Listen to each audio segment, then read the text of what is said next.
Ladies and gentlemen, this excellent Middle East panel marks the end of the formal portion, and I emphasize the formal portion, of the Center for New American Security's annual conference, Rethinking U.S. Security, Navigating a World in Transition.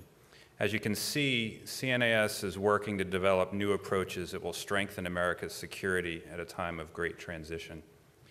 I'd like to thank all of those who provided the intellectual firepower today, our paper writers, our panelists, Assistant Secretary Kurt Campbell, and World Bank President Robert Zoellick. I'd like to thank our board of directors and advisors who have been so important to CNAS and whose help we will continue to rely on in the future.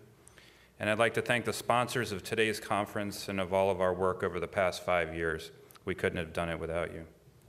Finally, from CNAS, I'd like to recognize two people in particular, Kay King for building and shaping today's agenda, and Sarah Connaughton for absolutely flawless execution today.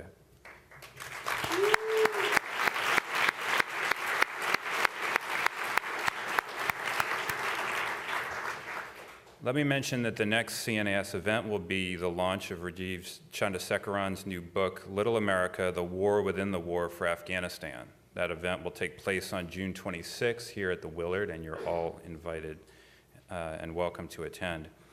And I emphasize that this marks the end of the formal portion of the conference because now begins the informal portion of the conference.